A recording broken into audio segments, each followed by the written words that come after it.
ડોક્ટરોના terror મોડ્યુલનો તો ખુલાસો થયો જ, પણ એની સાથે સાથે એક બીજા ભયાનક ડોક્ટરનો પણ ખુલાસો થયો, અને એ છે નકલી ઓપરેશનના મોડ્યુલના ડોક્ટર. ગુજરાતમાં કેટલાક ડોક્ટરો પૈસાની લૂંટ ચલાવવા માટે દિલ ચીરવાનો ગોરખ ધંધો કરે છે. ખ્યાતિ હોસ્પિટલ યાદ છે ને? કદાચ ભૂલી ગયા હઈશું. શું છે કે આપણી યાદશક્તિ થોડી નબળી છે અને એનો જ આ લોકો ફાયદો ઉઠાવે છે. ભૂલી ગયા હોય તો કંઈ વાંધો નહીં. જામનગરમાં જે ગોરખ ધંધો ચાલી રહ્યો હતો, જામનગરમાં ડોક્ટરો જે દિલ સાથે દગો કરી રહ્યા હતા, એ ખ્યાતિની યાદ અપાવી જશે.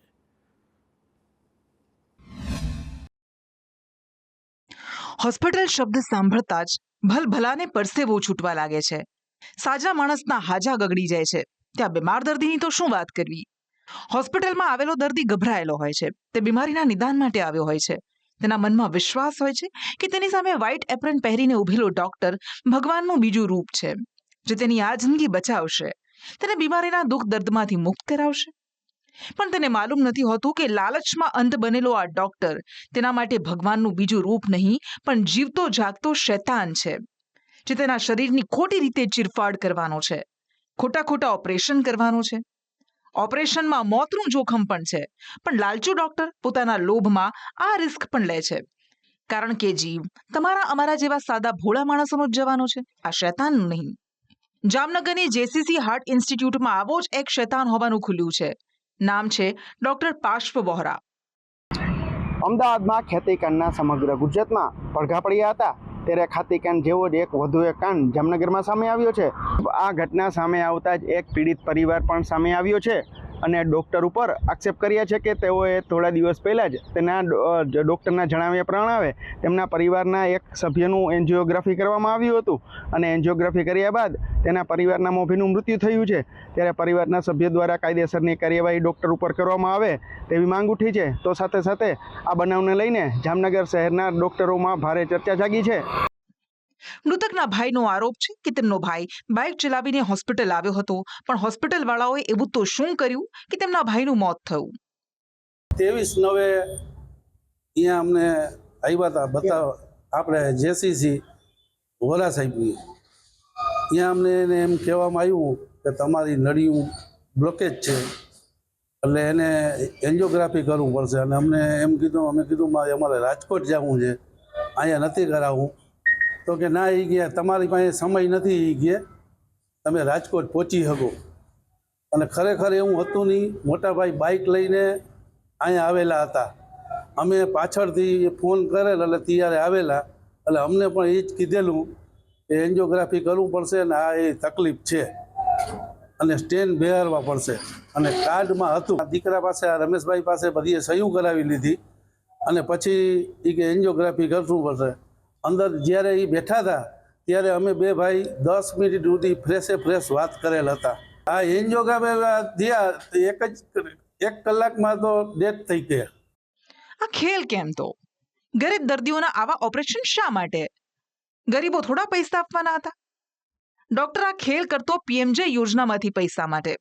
જી હા, સરકારે ગરીબોને જે આરોગ્ય સેવાનો લાભ આપ્યો છે તેનો ખોટી રીતે ઉપયોગ કરી કેટલાક લોભિયા ડોક્ટર ગરીબ દર્દીઓના જીવ સાથે ચેડા કરી રહ્યા છે.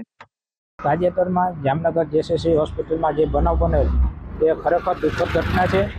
તેના માટે સરકારશ્રીએ ખૂબ જ સખત પગલાં લેવા જોઈએ, કારણ કે કોઈ પણ યોજનાનો ગેરલાભ લઈ અને કોઈ હોસ્પિટલ પોતાના કમાવાનું સાધન બનાવી લે તે ખૂબ જ ભયજનક સ્થિતિ છે. આવી યોજનાઓમાં કેટલાક લોકો જે પોતાના આર્થિક લાભ માટે ખોટા ઓપરેશન કરી દર્દીઓને, કારણ કે આમાં વધારે પડતા ગરીબ લોકો જ આવતા હોય છે, તો એને સ્વાસ્થ્યારે ચેડા કરી પોતાના આર્થિક લાભ માટે કરતા હોય તેની ઉપર કડક કાર્યવાહી થઈ હોય. ડૉક્ટરી સેવા એ કમાવાની નથી, સેવા આપવાનું છે. તો ડૉક્ટરો ખોટા નથી હોતા, પણ આજે જેમાં વેપારીઓ કરી ગયા છે, બિઝનેસમેન કરી ગયા, તે આ ધંધાને વેપારની જેમ જોવે છે અને આવા કૌભાંડો બહાર આવતા રહીએ છે. જેસીસી હાર્ટ ઇન્સ્ટિટ્યૂટના ડોક્ટર પાર્શ્વ વોહરા સામે આવી અનેક ફરિયાદ છે, જેને લઈને જેસીસી હાર્ટ ઇન્સ્ટિટ્યૂટની તપાસ કરતા 262 કેસમાંથી 53 કેસમાં જરૂરિયાત વગર કાર્ડિયાક પ્રોસિજર કરવાનો અને 105 કાર્ડિયાક પ્રોસિજરમાં ગેરરીતિ થયાનું સામે આવ્યું છે. જોકે તપાસ બાદ જામનગરની જેસીસી હાર્ટ ઇન્સ્ટિટ્યૂટને પીએમજે યોજનામાંથી સસ્પેન્ડ કરવામાં આવી છે અને ડોક્ટર પાર્શ્વ વોહરાને સસ્પેન્ડ કરાયા છે અને 6 લાખનો દંડ ફટકારવામાં આવ્યો છે. સામે હોસ્પિટલના મેનેજમેન્ટ તરફથી પણ આ શૈતાન ડોક્ટર સામે કાર્યવાહી કરવામાં આવી છે. હોસ્પિટલમાંથી તેને છૂટા કરી દેવામાં આવ્યા છે. હોસ્પિટલ મેનેજમેન્ટ પોતે આ બાબતોથી અજાણ હોવાનો દાવો કરી રહ્યું છે.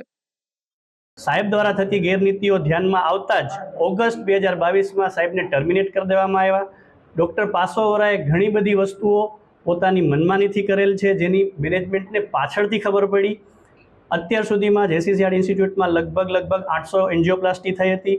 આ એન્જિયોપ્લાસ્ટીમાં મળતા ઇન્સેન્ટિવ માટે કદાચ પાસોવરા સાહેબે આ બધું કરેલ હોય એવું બની શકે. અમારી સાથે વિશ્વાસઘાત થયો છે. બાકીના પાર્ટનર્સોને આ કંઈ જ ખબર નહોતી.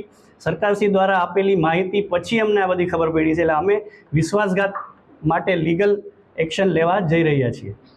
જોકે સરકારી યોજના હેઠળ 800 જેટલા દર્દીઓનું ઓપરેશન હોસ્પિટલમાં થયા હોવાનું મેનેજમેન્ટે કબૂલ્યું છે.